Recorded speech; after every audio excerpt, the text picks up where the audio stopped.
Why are most jiu-jitsu schools charging anywhere from $150 to $175 a month and they're still not making ends meet? Today I have Amanda Thola. She's a Brazilian Jiu-Jitsu black belt. She's the co-owner of our academy. She's an expert when it comes to finances. And we're gonna talk about what it takes to be successful. We were profitable, then we're bleeding money, and then profitable again. So what's the key, the number one thing to do? Yeah, I mean, for me, my answer is always going to go back to God, putting God at the forefront. He owns all the gold and all the silver, and it's super easy to get caught up in the demands of life and what we think we need to do. But if we'll just slow ourselves down and seek first His kingdom and His righteousness, all these things will be handed to us. Awesome. Why do you think that we were not profitable in the beginning? Yeah, because we let fear drive us. We let fear drive us. So in the beginning, we were profitable. The first 3 years, we were super profitable, like 30% net profit, which for a service-based industry like this, that's pretty good because payroll and rent can be super expensive. And then year 4, it was the end of year 3, we really overextended ourselves. We tried to do an after-school program, summer camp program. We got an extra building, which even more money. And then year 4, we're like, okay, well, there's another spot near us, another little town. And if we open up here, everybody needs it. There's no program like what the after school program and summer camp program for the kids, because they were basically getting rid of what they called BASE, which was like the free after school program. So we're like, this is it. Let's hop on it. Everybody's going to be lining up at the door. And that kind of happened because we started with a 1,200 square foot spot and we were maxed out. We were actually doing good. That place was super profitable because the rent was like $1,200. But then what did we do? Oh, we're already getting full. We got to go big. So did we go from 1,200 to 2,400? No. We went from 1,200 square feet to 5,000 square feet. And that was my fault. It's okay, right? So it was like lessons learned. But so we had this extra unit right next to us. We had another unit in another town. And I mean, cumulatively, that was probably about 12 grand in rent.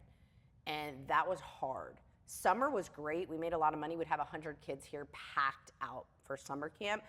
But the after school program, which was supposed to keep it being fed and make sense why we're paying all this rent, just never did what it needed to do. Even though we are implementers, we had a mastermind group because we believe in that. We implemented it to the fullness and it just didn't work out. So we overextended ourselves. So then what happened? We need to make payroll. So then we take out loans because we're trying to make sure everybody gets paid. And we were negative. We were negative like 92 grand for year 4. And that was rough. Yeah. And then what happened after that?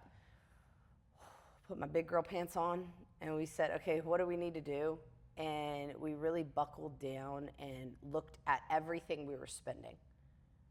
We can adjust our net profit and improve it favorably in one of 2 ways: reducing expenses or increasing revenue, or you can do a combination of both.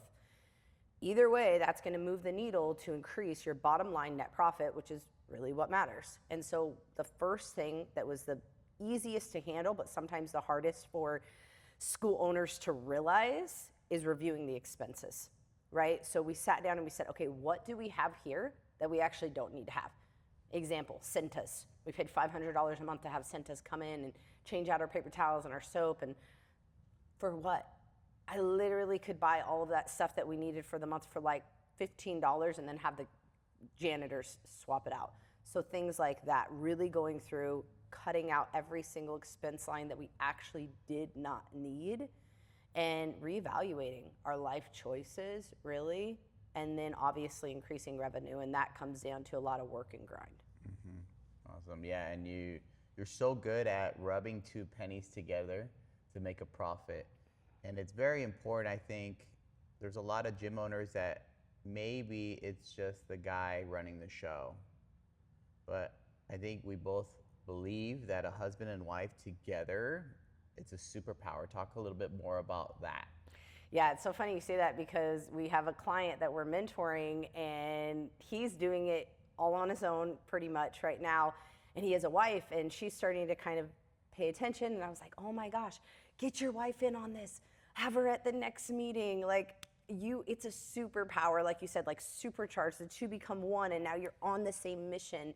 And if you have a healthy marriage, if you don't have a healthy marriage, probably don't do it, because it's gonna make your marriage harder. But in the long run, I think it strengthens your marriage, you know? And so what was the question? Was it just about the superpower? The superpower, yeah, okay. I was like, I just want to make sure I didn't rabbit trail on that.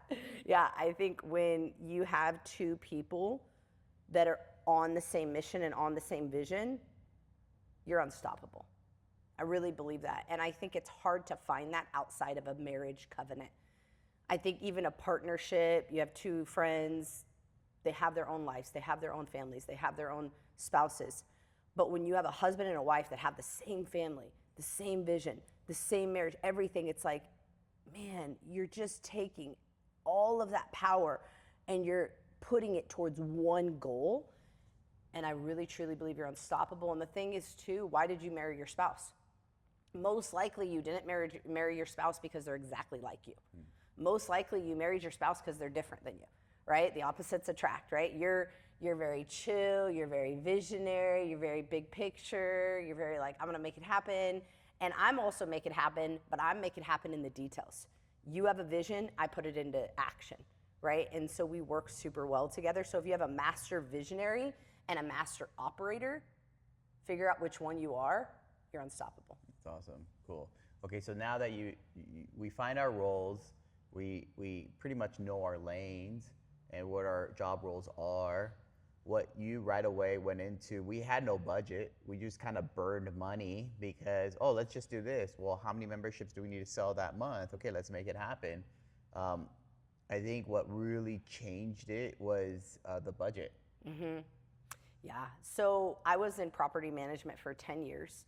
And in property management, I had a budget and an actual. So every single month, I had to go down and I had to categorize every single thing that we spent, where we are in relationship to the budget, and I had to explain why we didn't hit budget, why we were under, or why we were over, if it was significant. And I wanted that so badly. I was like, man, how do I get this? I didn't know, I wasn't good with like spreadsheets and creating it. Like I could use it, but creating, I didn't know. So I was able to get somebody to create it, and now I use it. I mean, I've used it for about 2 years now, and that is what got us out of the hole. Because if you don't have a spreadsheet, if you're not tracking, you are driving a ship without a compass in the middle of a dark ocean. You're going somewhere, but you have no idea where you're going. And it's so important that you have that compass, you have that roadmap, and you know the data. Yeah, that's awesome that you talk about that spreadsheet.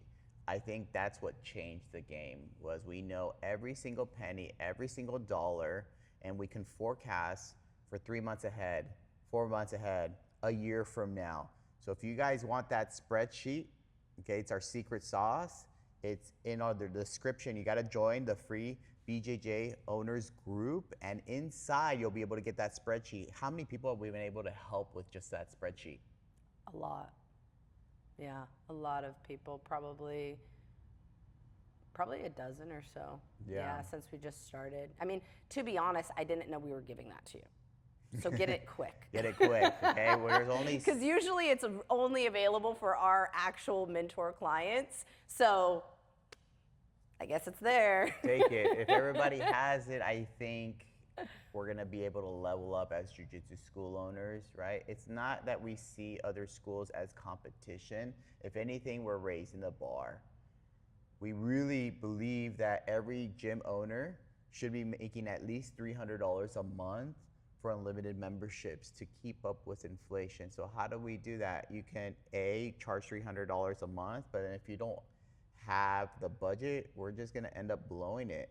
If you don't tell where the money to go, it's just going to figure out where to go. And we want to be wise stewards, and that's our personal mission, is to mentor and train other BJJ school owners like yourself so that they can continue to change lives, make money, leave that second job, and give back to their community. You know, we're here in Post Falls, you know, the more money we make, the more taxes the city makes, and then we're able to donate to the community and other community events. So if you guys really want that spreadsheet, you gotta join the BJJ owners group. Link is in the description.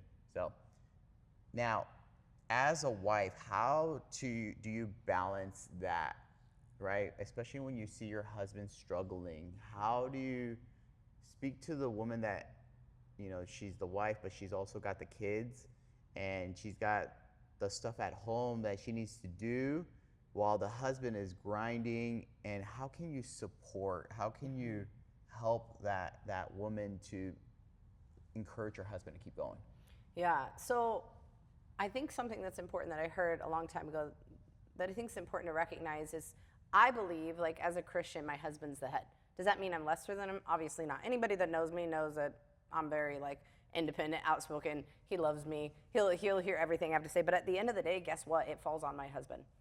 Like, that's actually a heavy burden to bear. That's actually a heavy burden for him to have to bear, that at the end of the day, it falls on him. But this is what I like to think, and this is what I heard. So you have a roof, right? And then you have pillars. The pillars hold up the roof. The roof keeps the pillars from getting wet. What's more important, the pillars or the roof? I would say the pillars, right? I would say neither. I would say they're both important. The pillars help hold up the roof, and the roof keeps the pillars dry. They're both necessary for a solid structure. So one is not of less value. They just have different goals. And as women, we are naturally nurturers. We are naturally nurturers. And so how can we go to bat for our husbands when they're struggling? We can pray for them. We can intercede for them. I have seen so many things shift instantly through prayer for my husband. And when he's feeling down, when he's struggling, when he's tapped because he's taught 30 classes that week. Not that he's not having to teach that much anymore, but there was a season he was. Okay, so I could, start getting on him about the socks not being in the hamper. Or I could just say, hey, you know what, he's going through a hard time right now, and pray and intercede for him, and then do what I can do. Obviously, I'm working a lot too. I don't have to teach as many classes as him, but I'm doing like all the administrative, the finances, the operations, leading a lot of meetings, but I'm also making sure the home is nice and cooking, but I balance it, and it's not perfect. It's not a perfect balance. It's, hey, what am I going to give my attention to today? And I kind of pull out my top 3 things that I need to get done that day, my non-negotiables, and I go all in. Maybe that's just, hey, I'm in the garden today because we want to eat. That's what I'm doing. So how do you balance training? So you're a jiu-jitsu black belt as well too, and it's a very male-dominant sport. And the women are starting to train, and there's a movement now. There's more women training. One, how to you incorporate your training, number one. But number two is you're such a big part of the community, the backbone, that because of you, we have a very successful women's program. So one, how can you encourage women to continue to train? They have more burdens, I think, than we do. So talk a little bit about that. Yeah, I can think about when I first started. I was a single mom, and my son was 5 years old, and I was in property management, and I would get up at 4 a.m., and I'd go do CrossFit at 5 a.m., come home, get him ready, get him to school. I would take my lunch break like at 4:30 p.m. so that I could go run him to go do his martial arts class, then run home, do a little bit more work because I was a property manager. I lived on site. Go cook dinner super quick, go run, pick him up, bring him back home. I lived with my sister at the time, so he'd eat his food, and then I'd go train. I'd go train at 6, 7 o'clock at night, depending on. So at the end of the day, we make time for what matters. And that's the reality. We make time for what matters. So if we're not making time, it probably isn't a top priority to us. So we just have to evaluate. I can't tell you, you need to train every single day. I can tell you, I went through a season in my life where I was in such a deep place. I didn't turn to like drugs and alcohol, but I turned to training 3 hours a day, which honestly I regret. For 6 months straight, I trained 3 hours a day when I had my son. I put too much time and effort into training. I shouldn't have trained so much when I had a little kid at home and going through divorce and all this heaviness. I should have, maybe once a day, and then later in life, I would train, twice a week or twice a day. And it really depends. It really depends on the season in your life. But I will say this, just like you said with your money, if you don't tell it where to go, it just goes. The same is true for your time. So if you don't sit down and have a schedule, what is it? Can you commit to twice a week? As a mom, that might be all you can do, and that's okay. but commit to something. What is it? Is it once a week? Okay, maybe it's twice a month. At the end of the day, you do what you can do with what you have, but you need to have a plan and you need to write it out. Otherwise, it's just going to go. Yeah, you're such a strong woman, such a great leader. As we can see in the women's program, just the women's self-defense only, it's big. And other women, just like you, they make time, rather it be once a week, twice a week. They still show up and they're busy, you can tell.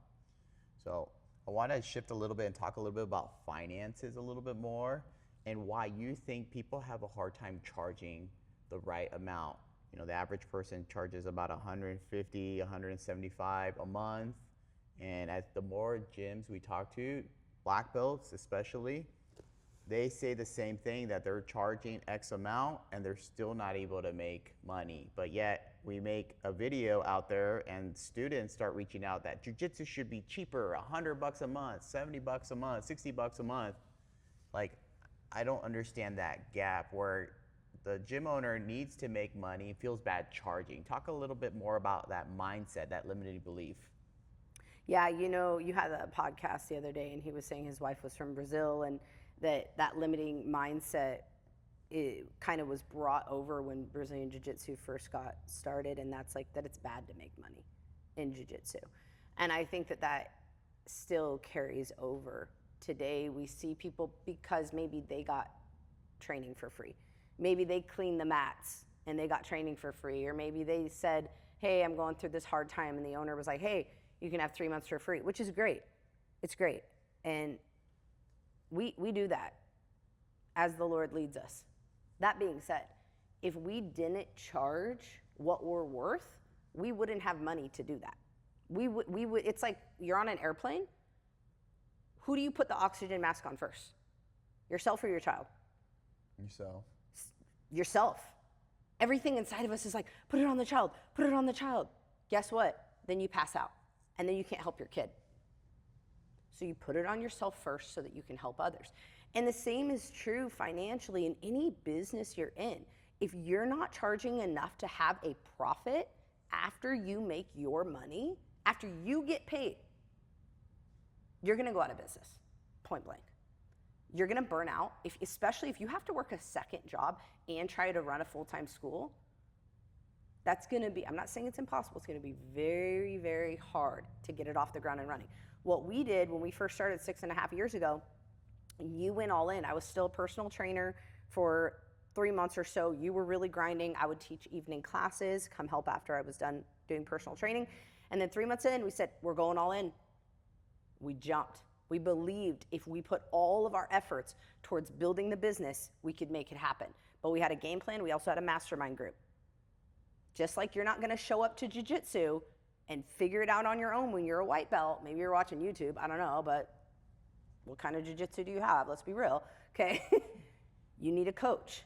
You need a coach in business. You need a coach in everything you do in life. And that's why we have coaches. We always invested in business mentors for us. And I think the number one reason people don't charge money is a limiting mindset. They, somewhere deep inside, think when you have money, you're bad. Rich people are evil. If I have money, I'm bad. Somewhere deep inside. And it's probably because of what was portrayed on TV. Rich people are evil, rich people, Wolf of Wall Street, whatever. I haven't watched that movie, it's probably really inappropriate, but I can only imagine, right? And so that's not true. That's not true, because you know who's the richest of all? Jesus. He has all the money in all the world, and he is the kindest person you will ever meet. He's God in the flesh, and he is so kind and so amazing, and he has everything. So money doesn't corrupt us. Money just reveals the corruption that was already inside of us. And so if you want freedom from fear of man and freedom from fear of what people are going to think about you, that's found in Jesus, and you will skyrocket. When you, this is like a life hack, you guys. When you truly get to the point that you don't care what people think about you, Like, obviously, you're not doing wrong things. You're not doing things lacking integrity. But you truly are like, hey, this is what it is. If you don't like me, talk to Jesus. Like, you're unstoppable. You're unstoppable. But so many people are prevented from living the life God intended to them, Christian or not, because they're so afraid of what people are going to say about them when they leave the room, what people are thinking about them. Yeah, no, and you've really taught me with that as well. I've always had a hard time charging the right amount because, you know, being from LA, jiu-jitsu at the time, let's just say 2016 to 2019, right before we moved out here, you know, jiu-jitsu across the board was about $200 a month. Then we move out here and I'm trying to do that pricing as well. And I had a lot of pushback from the community. You can't get that out here. This is LA. But it made me guess, but then we still went all in and still did it, right? Maybe we started at 150, 180, 190, and then 200 a month. And that's what we're pretty much charging, anywhere from like about 180 all the way to 280 a month, just depending on the pricing structure and how many times they're going to train. But I noticed that other students were holding us back. And it was a very tough call because sometimes we had to let those students go, or well, and let's say why they were holding us back. It was their negative attitude. It was like, why do you care? We're not even raising your rent, or we're not even raising your membership. You're just upset that we're charging the new people this price. We're not increasing. You're grandfathered in. Why are you so upset that we're trying to change our generations? Especially if this is our 401k. Yeah. You know, we have kids, we have a grandkid now, where other people, which I feel like it's almost selfish, is like they determine what we should charge when it's our business. Mm-hmm. And then they pull up in the $80,000 truck and they're telling us, well, you know, that's not right that you're charging them. Well, you have a pension, let's just say, or you have a stable job, right? You're making the money. So who are you to tell us what we can charge and not charge, right? And it's not that we're being greedy. If you look at us, we drive beaters, you know? We paid off. We paid cash. We follow the Dave Ramsey plan. But I think what people don't see behind the scenes is it's not that we have to prove to them. It's like we give to our church. You know, we bless someone if they can't afford it for a season. So with money, we're able to give and we're able to do. We have options and we're not slaves. So I think if you're not charging what you think is right, and if you're worried about what other people think, you know, sometimes you have to rip the Band-Aid, and maybe the people that are in your circle are holding you back. Crabs in a bucket, right? Talk a little bit about that. Yeah, so if you guys haven't heard the analogy of crabs in the bucket, you have crabs in a bucket, one crab starts to get out. What do the other crabs do? They start pulling them in. They start pulling it back down. They start pulling it back down. And you were saying, and this was interesting because I always thought it was, just because they didn't want them to survive, just because they didn't want them to get out. And you made this statement, and I don't know if it's true. Somebody can look it up. Let me know in the comments below. But you were like, they were afraid of what was out there. They were saying, it's not safe. Stay here. It's not safe out there. And when you said that, I was like, wow. I was like, that's so deep, because I think that's what usually happens in our inner circle. It's not that they're like, I don't want you to be successful and even leave me behind. It's like, I'm afraid for you, which is why they're still in the bucket, because they're afraid for themselves. So they're projecting their own fear onto you, which is pulling you down if you don't make that separation. Yeah, that's really deep. So if you're serious about leveling up, if you want 2026 to finish strong and 27 to start amazing, make sure you join the free BJJ owners group. The link is in the description. Like-minded people. If you don't want to make money doing what you love, do not join the group. Okay, this is for serious people that really want to change lives and use money as a vehicle to bless people and live well. So yeah, any other things for? Yeah, just to double down on, so jiu-jitsu schools, a lot of them, they were like 150 back in the 90s, right? So you take that same 150 and you fast forward it to 2026, and the purchasing power, the rate of inflation, guess how much that dollar would be today? $376. So the reality is, it's not being greedy. It's simply keeping up with inflation. Does your rent go up? Yeah. Do food prices go up? Yeah. Is your electricity bill gone up? Yeah. Everything's gone up except for some reason, for the past 20, 30 years, jiu-jitsu. And jiu-jitsu school owners wonder why they're struggling, because they're stuck in a broke mindset around people who have a broke mindset, students and team members and even professors, even maybe mentors in the jiu-jitsu realm that are like, oh no, it's not right to make money in jiu-jitsu, or you're charging too much. And they're staying under the thumb of poverty. Instead of realizing, hey, you know what? My rent's gone up, everything's gone up. I'm gonna increase my prices. And guess what? If we all, like the guy you were interviewing, if we all collectively increase our prices, so I'm talking to you, Post Falls, Spokane, Coeur d'Alene area people, if you're watching, okay? Raise your prices, we're all gonna win. We're all gonna win. Because we're going there, so you go there, and we'll all win. Now, what do we do with that extra money? Don't you think that the clients are gonna benefit from it as well too? That's why we have the nicest, I'm sorry, but that's why we have the nicest academy in the area. We have showers, it's always clean, new mat, like, because we charge what we're worth so we can actually invest, and we don't have dirty, stinky mats, so.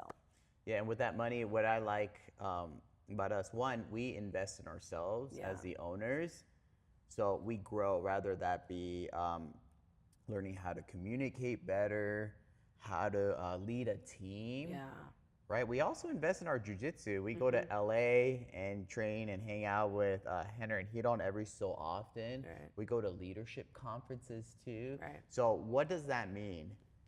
As the leader, the owner lifts, the product and the service is much better. But if the owner and the leader just plays games all day and smokes weed, that's what you're gonna attract, and 5-10 years from now, that's the same thing that's gonna happen, right? But if we start making good choices and think differently, okay, maybe you might lose some students here, but we've seen it time and time again, is every single time we leveled up as people, right? Because we're still a work in progress, we're far from perfect, right? But if we're a 1 to 10, right, 10 being like the pinnacle, Jesus Christ, as far as leadership goes, right? Maybe we were like 3s and we attracted 1s.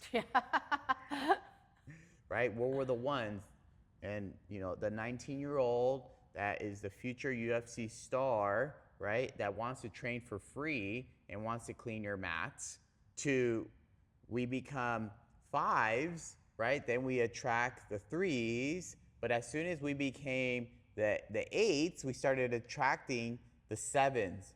The CEOs, the doctors, right? Because people want to be like-minded with you. For students you're talking about. Right, so, and that was very hard for me because we've made a lot of relationships and friends too. And as soon as we leveled up, the ones that stayed leveled up with us and saw the value of what we were doing. We went from comp school to self-defense, more martial arts, family-based gym. And the ones that didn't level up, they leveled out. Yeah. And there's nothing wrong with that. I mean, we got like how many gyms in our area? A lot. Right, and we're only 40,000 people town, but nearby we're still like less than 1 million, like way under. Oh, I mean, in our like 15-mile radius, we probably have less than 150,000 people. Right, so there's other gyms and there's cheaper gyms. So when people say, well, you're gonna price people out, or you're gonna, you know, they're gonna go somewhere else, there's enough for everyone. You know, I come from a sales background, and you have sold cars, Toyotas, Nissans, and Fords, right? They're kind of like in that like beginning entry model, and then you have Jaguar, you have BMW, right? Luxury brand. Then you have like above that, which is like Jaguar and Porsche. And then above that, you have Lamborghini, Bugatti, and all these other brands. So, but in the end of the day, what is it? It's just a car. It's the Ford is going to do the same thing as the Ferrari. They're going to get you from point A to point B. But they're worth more money because of the experience. When you drive the car, it's totally different. Okay? They have their own group. Right? The Ferrari and all these other vehicles are part of like an elite group. They're part of the club.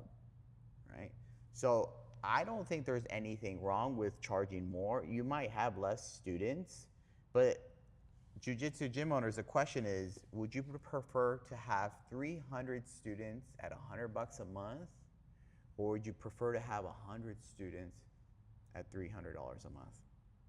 Drop it in the comments below. Right? And if you're just like a consumer or you don't train jiu-jitsu and you drop it in there, just know like your opinion probably doesn't matter, honestly. This is for school owners. Right? Because what we found, the people that charge that pay the least are the biggest complaints.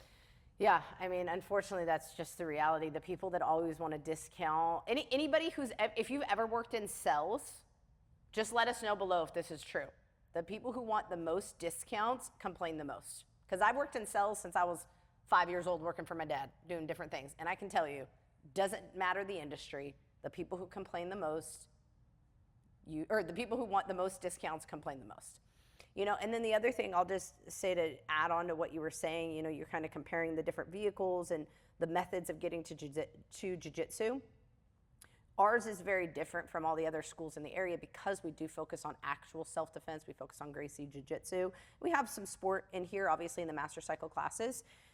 That being said, if somebody really wants that style, they're going to pay for it because it is a premium.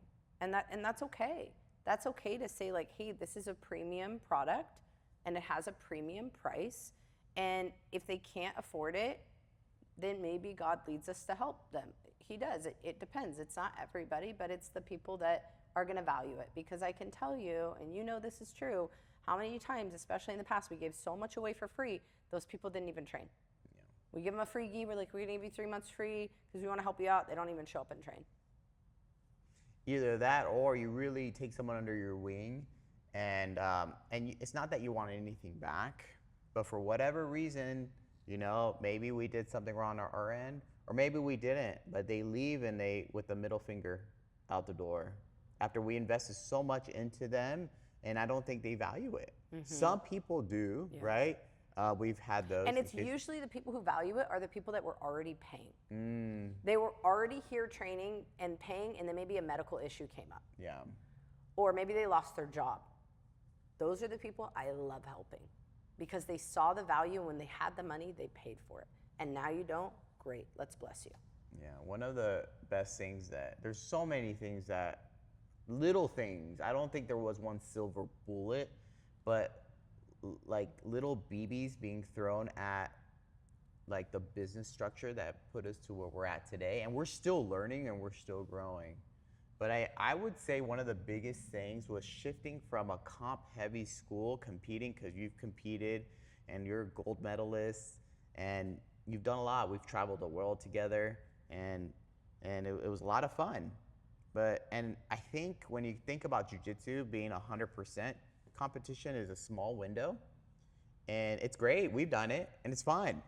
But to focus your whole business model on competition, I would think it would eventually destroy your culture. And we've seen that firsthand. Almost lost our gym how many times? 2-3 times? Mm-hmm. Because we just thought, well, this is what it is.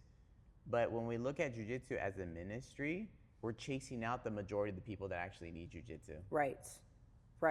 It's not what was it? Don't give a rattlesnake wings.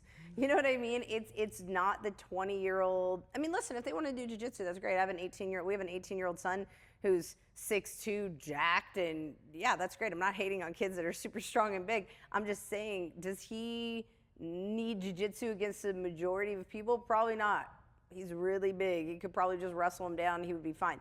Who needs jiu-jitsu? I need jiu-jitsu, right? I'm 5'4". I'm a woman. Like, I need jiu-jitsu. Moms need jiu-jitsu. Kids need jiu-jitsu. Smaller men need jiu-jitsu. Everybody needs jiu-jitsu, but who is the priority? The people who are smaller and weaker than the majority of people in society. Those people need jiu-jitsu. And guess where they're not going to feel safe going? A gym full of bros that are beating their chests, walking around with their shirts off, letting everybody know how big and strong they are. Like, or catty, cliquey women that are like, you know, purple belts that are like, think that they own the mat and they're gonna let you know what's up. No, they need to come into an environment where people are loving, people are kind, people are encouraging.